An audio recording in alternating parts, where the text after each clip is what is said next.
Hello' everyone, আজি এটা সুন্দৰ ৰেচিপি লৈ আহিছোঁ। গৰম দিনত ভাতৰ লগত খাব পৰা লোকেল মুৰ্গীৰ লগত ভেদাইলতা নৰসিংহৰ জোল। আৰু এই আমাৰ ঘৰত খুব ভেদাইলতা লাগি থকা দেখি ভেদাইলতা অলপমান ছিঙি ল'লোঁ। আৰু নৰসিংহৰ পাত আছিলে, খুব কোমলীয়া কোমলীয়া পাত ওলাইছিলে, তাৰ 2 কিলামান লৈ ল'লোঁ।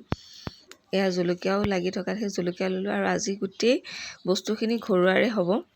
আৰু গৰম দিনত যিহেতু এতিয়া গৰমো বহুত বেছি, মাংস খাবলৈও মন যায়। যদি আমাৰ হেল্ডি হয়, খাবলৈও ভাল হয়, পেটটো ভালে থাকে। আৰু এয়া মাংসৰ লগত যিখিনি লাগিব সেইখিনি আদা, নহৰু, জালুক, তেজপাত আৰু শুকান জলকীয়া এটা, পিঁয়াজ 2টা, মাংস আৰু ভেদাইলতা নৰসিংহৰ জোলখিনি।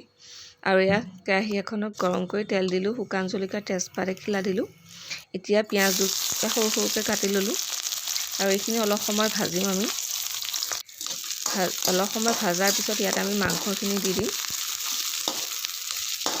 এনেকৈ পিঁয়াজখিনি ভাজাৰ পিছত এয়া মাংস আমি দি দিলোঁ। এইখিনিও অলপ সময় আমি লৰাই থাকিম।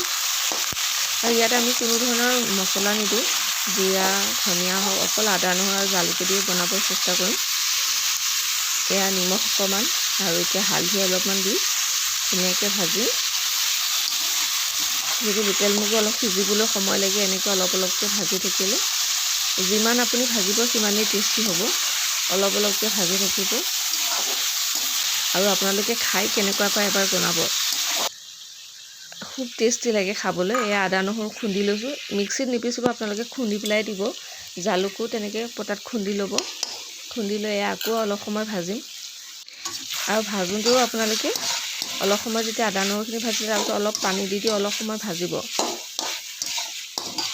ভাজি ভাজি যেতিয়াকৈ ৰঙা হৈ যাব, তাৰপিছত আমি ভেদাইলতা নৰসিংহৰ জোলখিনি দি দিম। এয়া মই লৰাই আছোঁ।